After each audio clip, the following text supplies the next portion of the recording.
You've discovered the Marry Your Best Friend podcast. This is episode 3. We call it the Marry Your Best Friend podcast because if you haven't married your best friend, maybe you should make your spouse your best friend. I'm John Stewart. I'm sitting next to my beautiful wife of 33 years, Suzanne, and one of us knows how to drive. Hold on, now your mic's on. Oh, no. You just want me to be quiet. I do. So one of us knows how to drive. One of us does. Now. Oh, now? Now. Let's talk about how now that it's their job. Well, Yeah. It is your job now, but let's roll back. What do you mean you know how to drive now? You took driver's ed like everybody else. I did. My parents made me take it. I refused. I was very belligerent. Did not want to take it. Didn't want to drive. I said, I have a boyfriend that drives. I have friends that drive. Why do I need to drive? All conversations of which we have had with our kids at some point. And they made me do it. So let's talk about driver's ed. Somebody wrecked their driver's ed car. Yeah, somebody did. What was that like? So it was like the second time I think we've been in the driver's ed car. It was a little tiny car, little teeny tiny car. 2 of us in the back seat, one driver, and the instructor. And mind you, he was like a chain smoker, constantly smoking, and he would crack the window just a little bit, and it was like just smoke filled. He's smoking in the car. Smoking in the car, just nonstop, and you're just suffocating. So we had to switch, like one kid drove a half hour and we switched. So it was my turn, and we pulled into the 7-Eleven that was really close to my house. And we got out, and I pulled out of the 7-Eleven and hit somebody, like boom, straight away. And he gets out, puts out a cigarette, gets out, and all the other kids are like, man, oh man, you wrecked the car. I'm a nervous wreck. No cell phone, of course. This is the 70s. So I go to... 70s. 1980 or so. 80. No. Yeah. Was it 80? You graduated in 85, so it's supposed to be like 80, 81. Anyway, long story short. I was almost 17, yeah. Driver's ed teacher smoking. You hit a car. Yeah, so I go and I 7-Eleven. call my mom, and I said, Mom, you're going to have to come up here because, the car was wrecked and you got to come get me. And she was not happy.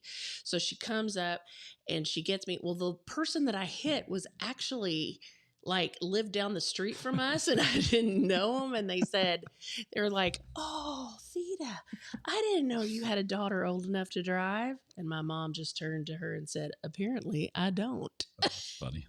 Well, I had driver's ed never too. let me forget that. When I took driver's ed, they did it alphabetically. So we took our class. Well, first off, I should say, I actually drove myself to driver's ed classes. That's of course what was you kind did. of fun. Well, no, I was the youngest of 3. And in Texas, when my sister got her license, you could be 14. So my dad kind of always thought that. You could? Yeah. In Texas, you could be 14? And my dad always said, well, if we all lived on a farm, you could drive at 14 because Yeah. for exception. So my dad kind of had Hardship license. That's what they called it. Well, hardship license. But my dad started me driving the boat when I was 6. So I would learn how to put it up on the trailer and all the stuff. But I was the youngest. My sister's 13 years older than I am, and my brother's 11 years older. So by the time I was close enough to drive, my parents wanted me to drive. So let's back up to how much they wanted you to just get out of the house. Well, that's true. You wore them out. But we moved. I remember because when we moved to Carmel, Indiana, 8th and 9th grade were still in the junior high. Yeah, mine was junior high. 8th grade, I remember going there. But I remember driving to school in 9th grade and driver's ed in Indiana. So we had 2. You weren't 16. No. Here's the whole thing. In 9th grade. So at 9th grade, we had 2 junior highs, right? So there's Carmel Junior High and there's Clay Junior High. driver's ed happened the summer before your sophomore year. Right. So this was the prime time when guys like Scott and I were going to look at the girls from the other school because literally Scott. No. Well, but Brad Ellis, I remember like in 8th grade dance, three of you. Brad went out of the window and he invited Cheryl Sarno, who was from Carmel Junior High, not from Clay. Are you doing a shout out? No, well, Brad's never going to listen to this. and Cheryl's a wonderful Catholic woman who doesn't like me anymore. But anyway, so I remember like Carmel girls were exotic to us because we didn't know. We went to Clay Junior High, and all the girls at Clay knew us and didn't like us. I thought Clay was Carmel. It's not. It's all Carmel school system, but we had 2 junior highs that fed into Carmel High School. Long story short, we go to driver's ed. That's the time when you meet all the girls from the other school. And I remember my mom and dad were out of town or whatever it was, and I was alone. So of course I just drove to driver's ed. And so like we're in driver's ed class, and Small Stig's in the class with us and other people. And I remember the teacher going up there and saying, "How many people think they know how to drive?" And Scott, think they know how to drive? And Scott's like, "Well, how many of us actually drove to driver's ed?" And kind of threw me out there. So I got talked about that. But anyway, so when it finally came to the driver's ed portion where you get in the car, I'll never forget you had a smoking teacher. I had like the gym teacher, and Scott will remember who it is. I don't, but they set up all the cones in the parking lot of the school, and you had to drive through the cones, and then at the last minute they would tell you left or right, kind of get you to have the reactions. And I remember Scott went, and he's going about 30 miles an hour, and all of a sudden the guy goes left, and he went left. Then we had a girl who I can't really remember who it was, but she didn't like either one of us. But she's driving, and the teacher said left. And so I'm like, oh, I got this, because he's totally going to say right if he said left. So I'm like cocky as heck, and I kind of go fast through the cones. And right when I committed to go right, he said left, and I spun the car and took out like all the cones, like all of them. And all the teacher could say at the end of it was like, they can teach monkeys how to drive. They can't teach them how to drive smooth. So I took out all the cones. I remember the first time, like my best friend Michelle from college, I remember the first time she met you. We were in a drama tour, and we were coming across into Missouri. Freshman. You were a freshman, and we were on a tour. Yeah, I had already by that point, I'd already wrecked my car a couple times.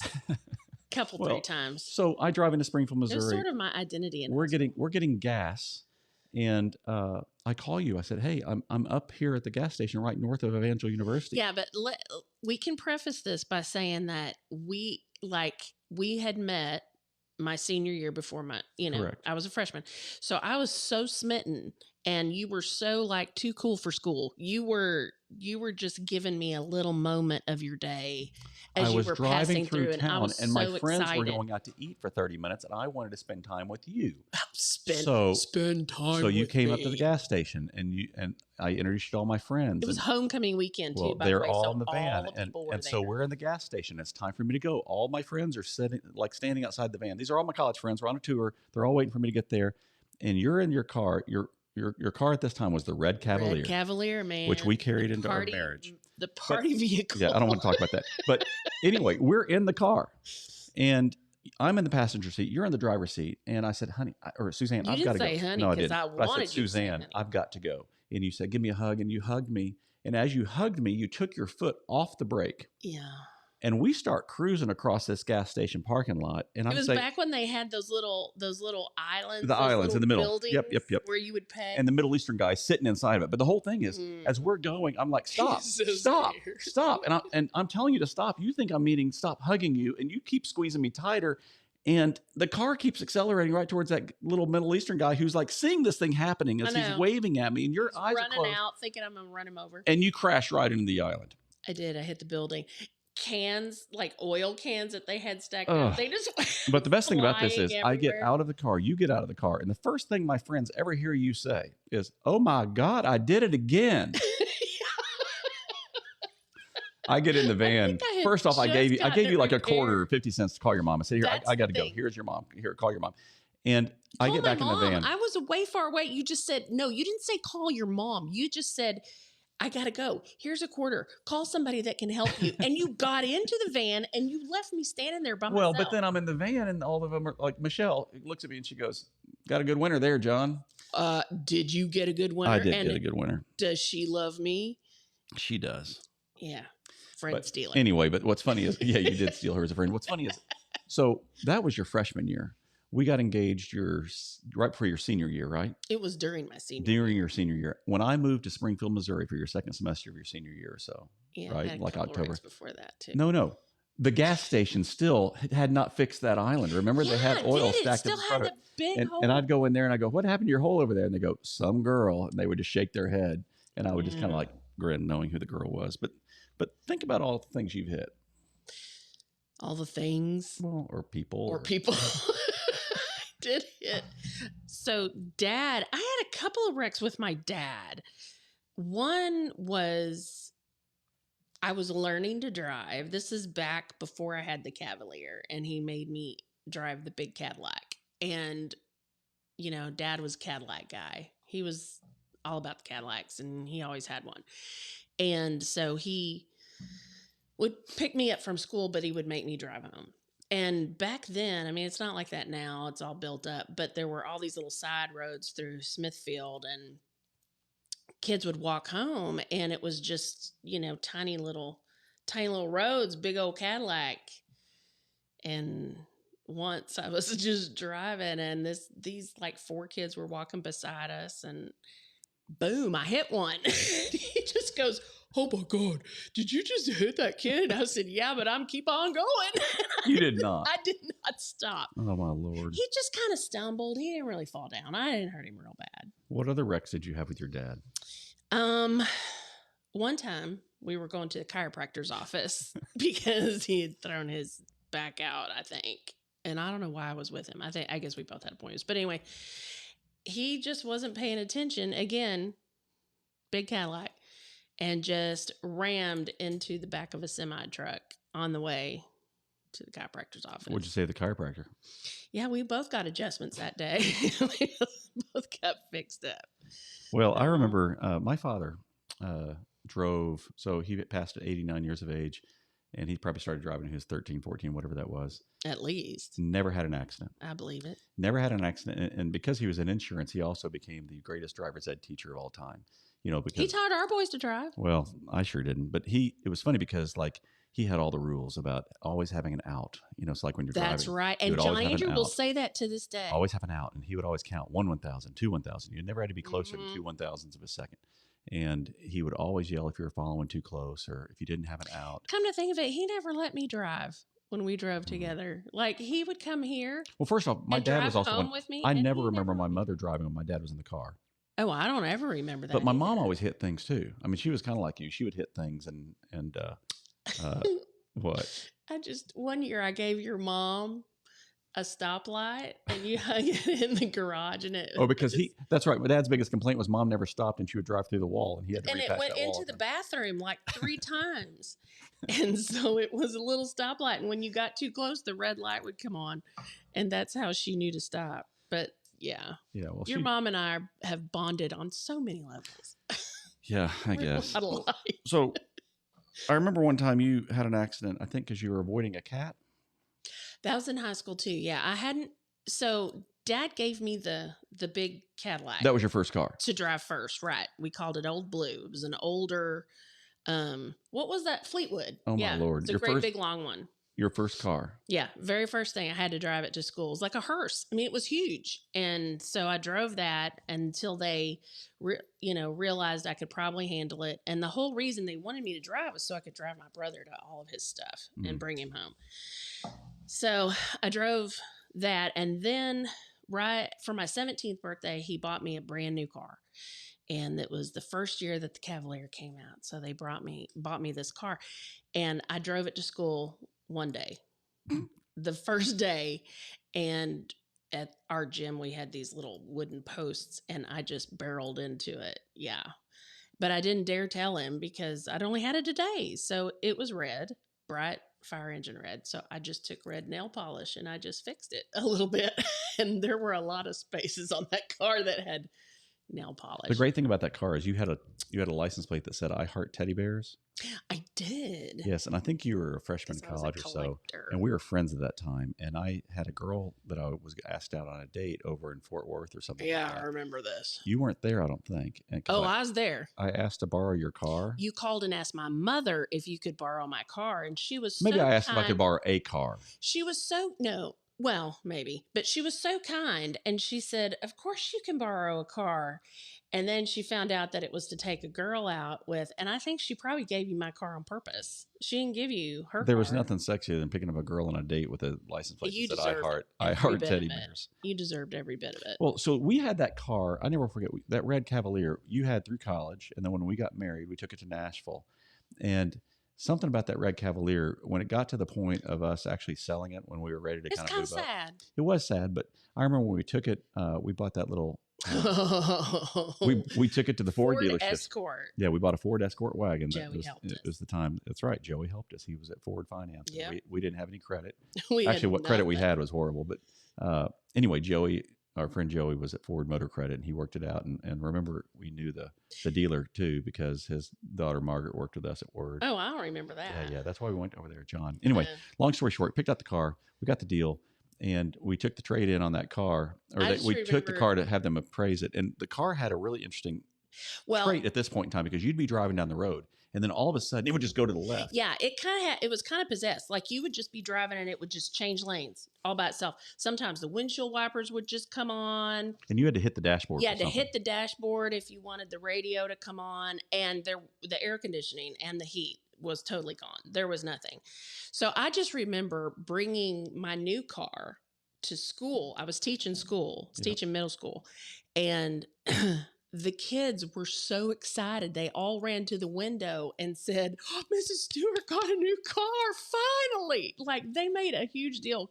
They all made fun of my car because it was so beat up. But, I still think drive it till you drop. I still think our biggest argument in all of our 33 years of being married was probably the date that I came home with the new Jeep Wrangler. This is the third time this Jeep has come up in conversation with me today. Really? Yeah, weird. No, but I had always dreamed of having a Jeep.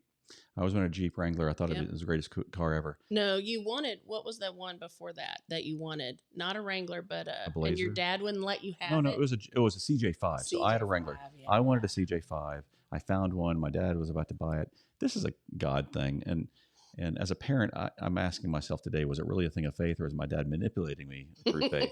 Because mom and dad loved the Gaithers and they used to go to the praise gathering for believers and that was their biggest thing. And my dad's faith was tested because we went and saw a Jeep. I liked it. It was this blue and white Renegade, but it was the CJ5. And my dad, it was on a Friday or so, whatever it was right before praise gathering. He said, "Son, if this is meant to be, it'll be here on Monday after the praise gathering." So he said, "Let's pray about it over the weekend." So yeah, I think he prayed good and hard. Well, I prayed about it. He prayed about it. I was all excited. Well, the last day of praise gathering, my dad came home and he sat me down and he said, "Son, you may not believe this, but I'm telling you the truth.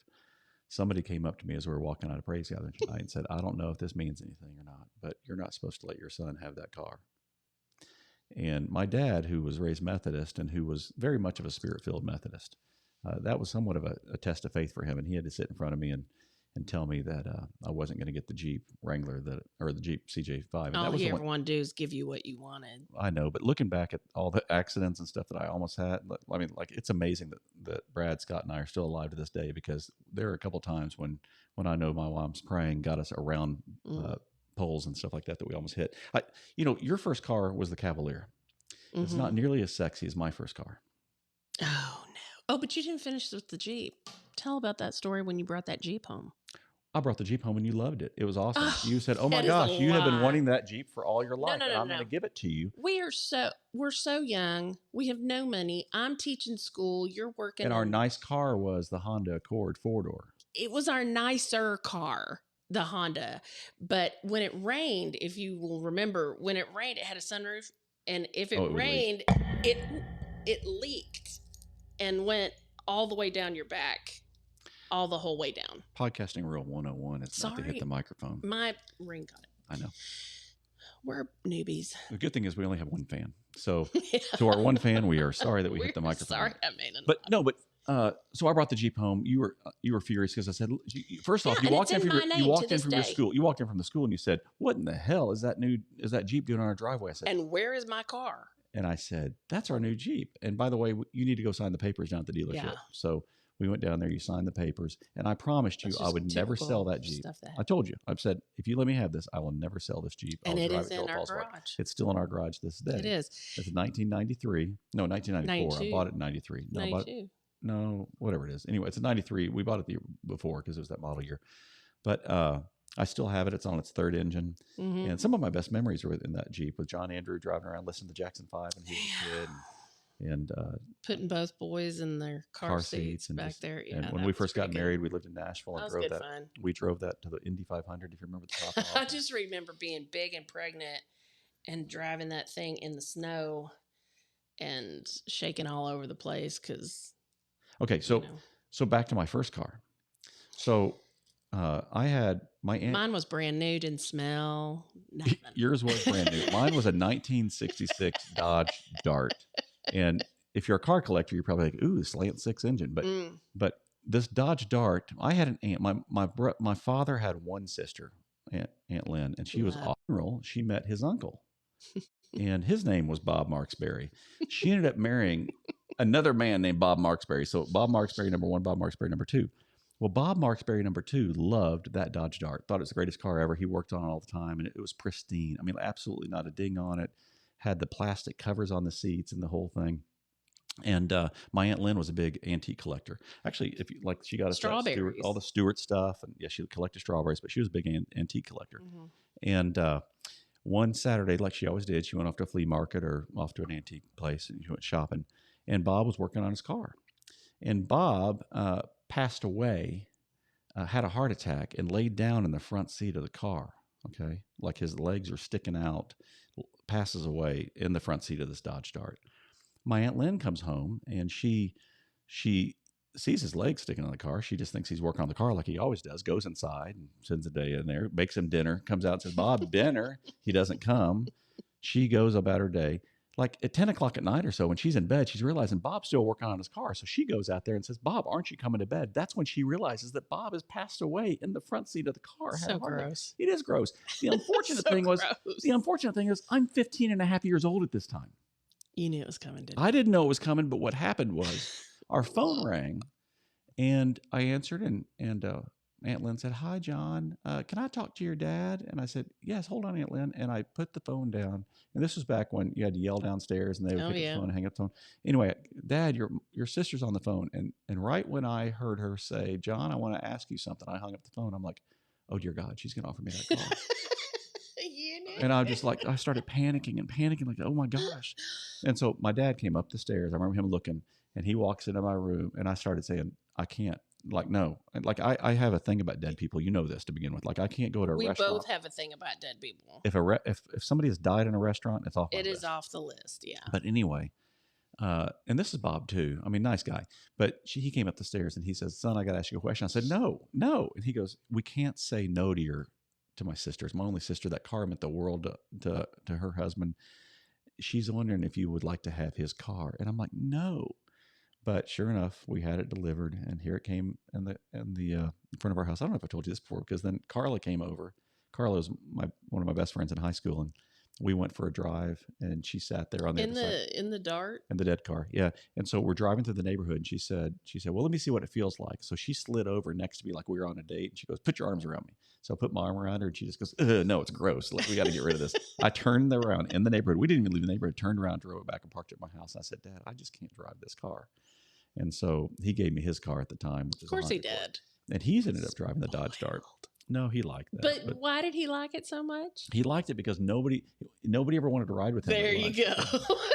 Because he worked for a company. They would all go out to lunch together. And he said everybody wanted to go to his car. Nobody ever wanted to ride with him. None of them did. Remember, I mean, like when we drove, we didn't have Google Maps. No, we didn't have MapQuest. No. MapQuest was the first one. If you remember, we used to print those. Oh yeah, I would print it out, and I would have to. And I didn't do the whole it couldn't be a map for me. I had to have the step-by-step directions, like turn left. Yeah, but what we ended up doing though was, my dad would always write on the back of a napkin. Always. I mean, even if I let me show you where to go, and he would write it on the back of the napkin. You gotta have a map. Yeah, he would draw me a map that I never understood. So we were talking about my first car being a Dodge Dart, the dead car that my Uncle Bob died in, and how it was totally not sexy. Gross. I know, but think about it. I can pretty much drive anything. We've had smart cars You here. can. I've got a semi. We've got pickup trucks. We've got That smart car cars. was hilarious. I gotta say, it was just I wore two people, and then the back of the car was just at your back. Yeah, and I mean, that was it. This was the before they That were was actually so released here in the scary. U.S. It was a small one, if you remember. It But was a European one. It wasn't even made. but we were talking about getting lost. Oh, and how GPS. everybody write on napkins and stuff. What I was telling you was, my friend Pam had a boyfriend named Pat. Okay, and Pat had Pat rooting. Pat had asked her to go to a dance, and she was upset. This is back in the day when we had the phones and the long phone cord through the kitchen. Yeah. And we're talking on the phone, and she was all upset she couldn't go to the dance, homecoming dance or whatever it was, because Pat, maybe it was prom, Pat had to work, and Pat had just started a job as a pizza delivery guy over in Fishers. And so I said, being a friend, I said, Pam, why don't I work for Pat? Man, how would you know how to do that back then without GPS? Well, that's the whole thing. So I remember you would take the order on the phone for whatever pizza place this was. One night I did this. I'm on the phone. I didn't know Fishers. I grew up in Carmel, so we drove over to Fishers, and I was working at this pizza place. And I never will forget that they called. I answered the phone. They ordered the pizza. I said, now, where are you? And they told me their address. I said, can you give me directions? So I'm writing down directions on how to get to this place. They said, just drive down 116th Street. When you see the burning barn, turn left. The burning barn? I'm thinking it's like a restaurant, or maybe it's a neighborhood called the Burning Barn. I don't know what it was. So I'm driving down the road in the dark, and guess what's on the left? A burning, like a real burning barn? A barn that was on fire. A barn that's on fire. Yes. The people, I guess the neighbors wanted some pizza, and that was the easiest way for me to get there. Oh my God, so, the burning barn. Yeah, you got to turn left the burning barn. So tell me, I mean, we talked about my Jeep. What would be a dream car for you? Like, what's your dream car? Well, you know what my dream car is. Well, I could never afford it. So what would be your dream car be? Right now, I love my Suburban. That's always what I wanted. I mean, you've had a number of them. I've wrecked a few of those too. In fact, I had a wreck. Probably everybody that knows me, knows us, knows this story of when I got hit by the dump truck. Yeah, you did get hit by a dump truck. Yeah. I almost died. I was in Texas, and I remember getting the phone call from a certain friend of ours, Erin, who saw the wreck happen. She was like right behind me, and she was in this teeny tiny car, and she's a nurse, and so she came running, and they had the dump truck flipped, but I didn't, and the Suburban was good, and they told me that if I hadn't have been in a Suburban that I would be dead. And so I was like, I'm never driving anything but a Suburban. And that's true. I have wrecked a couple of Suburbans since then. And that is my truck of choice. So I feel safe. But a Range Rover is that's my guilty pleasure. If you would buy me that to just like, but I would always probably be scared driving it. And I'm sure that I would wreck it. And that makes me very sad. I wouldn't want anything to happen to it. We, one thing we learned is not to have a car payment, to buy cars, to save money and to buy cars with cash. Because when we did have car payments, so one of us kind of forgot to pay the car payment every now and then and would wait till they actually called to come and get it or something. Well, that did happen, but that was back in the day when. But we learned, because we were always buying cars that, each car we bought was probably more than what we needed. The Honda Accord we couldn't afford because we didn't even have jobs. How did they give us a loan for a Honda Accord when you were in college and I didn't have a job? This is the same thing. You come and you pick me up at my dorm and put me in the new car and say, look what I got. And I just trusted you because I'm stupid and 22 years old and just thinking, oh, we're just going to be, as my grandma said when I told her we were getting married, oh, what are you going to do? Live on love? Well, we have. Because Lord knows we didn't have 2 nickels to rub together. So, what is it Dana says? I've been rich and I've been poor and I like rich a whole lot better. Yeah, well, me too. Well, I try to think about, you did driver's ed, but then did your mother actually teach you how to drive too? Oh, that was the very... Because our moms had the same car. They both had the exact same car, same color, everything. Yeah. But your mom's wasn't a...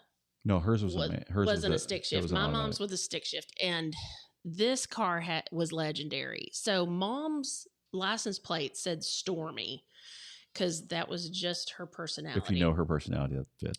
And we lived in this house, and the driveway went way down, and she would back out of that driveway like a house of fire. I mean, it was just so super fast, and it was diesel. Well, before that, didn't she have a Corvette? We had Corvette, yeah. But Corvettes have 2 seats, and she had 2 kids. What did they do? Did Christopher have a child seat, or what? No, well, Christopher would just scrunch down that little where it had a little ledge, yeah, and he would just sit back there. So was this legal in 1979? No, yeah, in the 70s, sure, everything was legal in the 70s. You know, God knows I can't even believe that we survived. And then she'd say, I gotta stop at Tom Thumb, and she'd pick up groceries, and so I'd have to hold all the bags, and Christopher's tucked in the back, and she's Stormy through the. Okay, so she had a Mercedes. You learned how to drive on that, and I didn't know you knew how to drive a stick. That I didn't know how to drive a stick. How do you think I drive the Jeep? I drove the Jeep all the time. Oh, you did a little bit, yeah.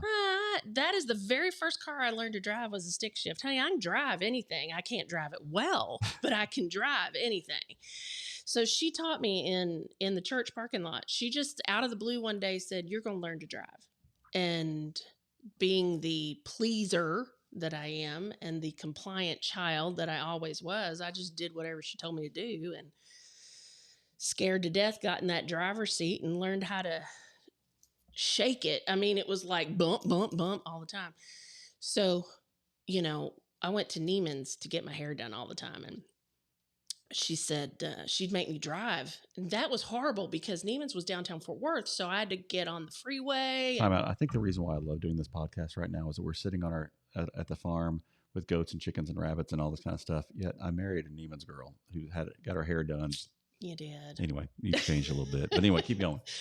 So it was very scary to drive there. And Mom made me nervous, and I shift gears, and I had to learn how to do all that. And so we'd go to Neiman's and we'd do our thing. And I just remember one day coming back, and Neiman's had this big hill that you had to come up to, kind of merge to get on to the main thoroughfare there. And I couldn't do it. And it kept stalling and it kept stalling. And I just kept thinking, oh my gosh, all these Neiman Marcus bags were hanging in the windows. And I was just stalling that car over and over.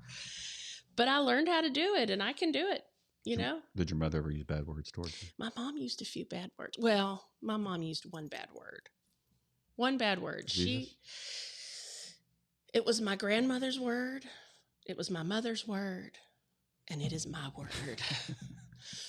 And it was also my brother's word. Your mother said it wasn't a cuss word because she spelled it CHIT. Yeah, she said chit. So and she said to the Pentecostal Assemblies of God woman, that wasn't a cuss word? Yeah. Well, she would say it, and Christopher was little. Christopher was really little. And he said it, and she said, where did you hear that? And he just said, well, if I'm you, Mama. She was mortified.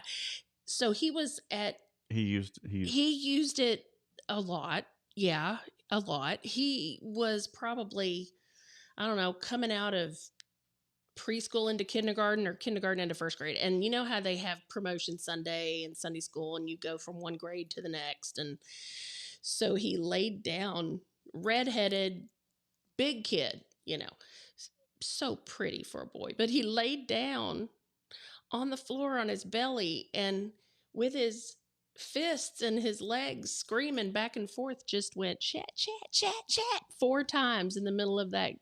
This is Bethesda? Assembly of God Church Sunday school. So my mom comes to pick him up, and bless her heart, the Sunday school teacher was my mother's Sunday school teacher.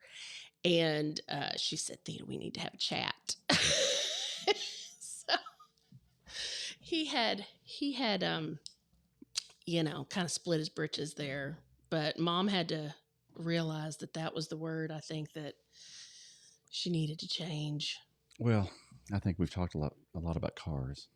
Your dad loved cars. Your dad always had the favorite line.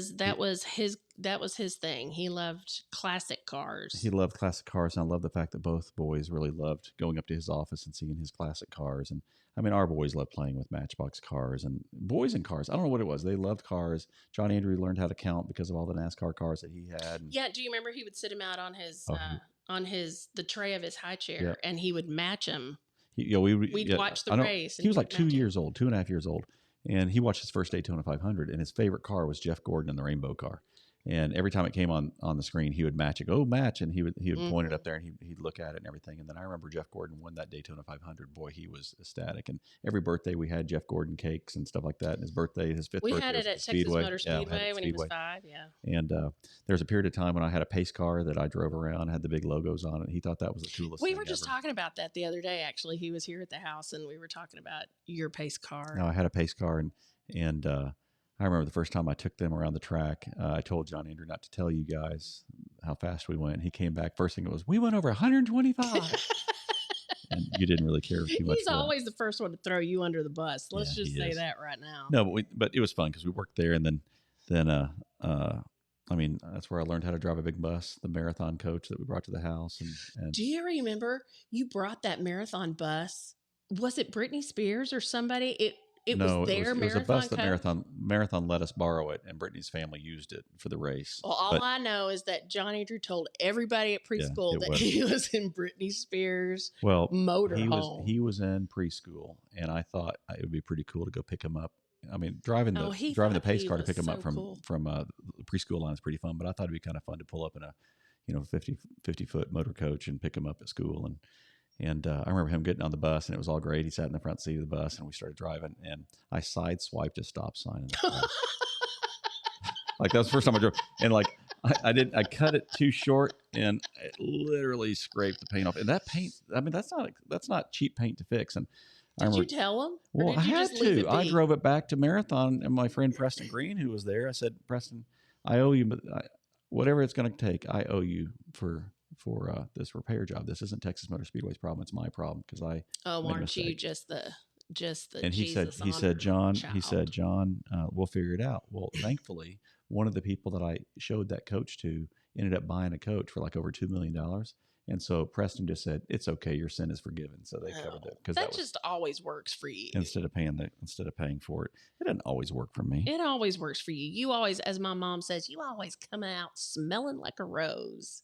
Like you don't ever get in trouble. Well, it all worked out. All things work together for good. Something like that. But before we end, we should probably go ahead and give a plug for Bell Tire. Yes, that's where our older son Andrew works. If you need an alignment at Hamilton Town Center, that's right. If you need an alignment, if you need new tires, he will direct you to the right tires. He will change your oil. They work on engines there too, and everything else. So, and he will also tell you if you are driving a piece of crap. Yes, which he will. Tends to be his favorite. And if you say phrase. if you try to buy the cheap tires, you'll say, "Are these good tires?" And he goes, "They're called Ling Lungs. What do you think?" So he's an honest guy. If people need a good, honest mechanic, he's a good auto tech. And then the other good place to recommend is where our son, who's yet to be named, because we're not allowed to mention his name on this podcast, he works at J&D Machinery in Noblesville, Indiana.